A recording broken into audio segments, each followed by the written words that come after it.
Hello everybody, and welcome to another great video from WorldTVOnDemand.com. And I know today's Friday and it's the weekend and you guys want to go out and buy a new TV. Well, buyer beware. You got to educate yourself before you go get the TV. What do you want the TV to do for you? I mean, look at all these TVs. You got Samsungs, you got LGs, you got Element. I mean, you got all kinds of TVs. How do you know which one to pick? You know, one's got $96 off, $125 off, all this stuff. None of that matters for the most part. So there's a few things that you want to look for when you're buying a TV. First thing you want to do is ask them if you can see the remote for the TV.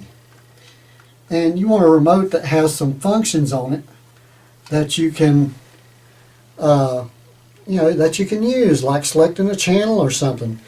You get so many TVs nowadays that are similar to this, and all it does is volume up and down and turn the power off and on, and that's it.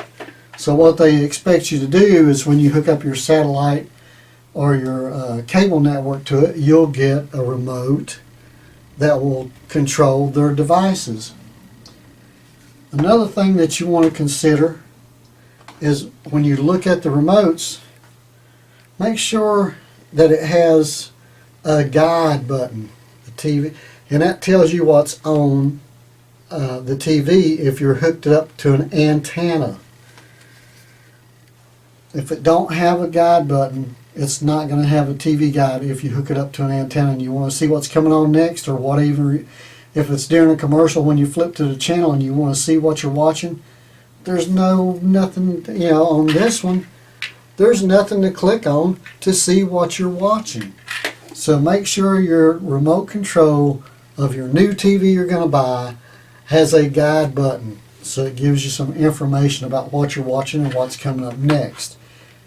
That's number one. Number two, which I don't know how many numbers I'm going to go to, but I'm going to go to number two right now. Number two is your inputs. Look at all these inputs behind me.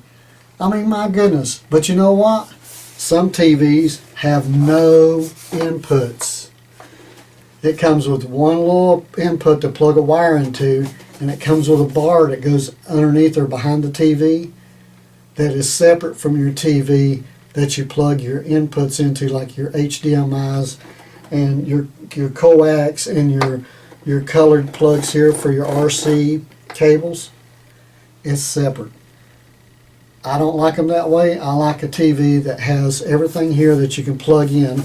This particular one has two HDMI, which you're going to need more than that nowadays, because anything you're going to plug into the TV, you want to plug it into HDMI to get the best picture and sound quality. And also make sure you have a coax connection, like that one right there, so you can hook up an outside antenna.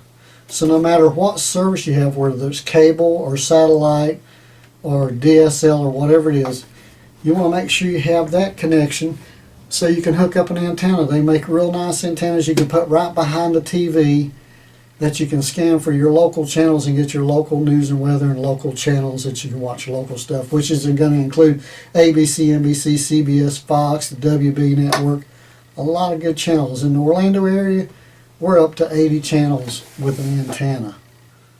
Now, last but not least, is if you get a smart TV that has a lot of apps on it, just buyer beware. I mean, apps are good. It's just like the apps on your phone, they're good.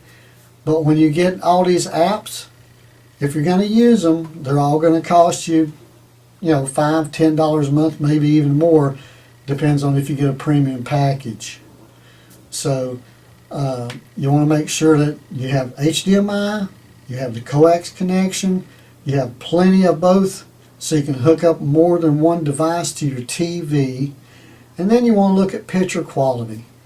Now, if you can, go into a store that has the same show showing on all the TVs, so you can look at the picture quality and pick out a picture that you like.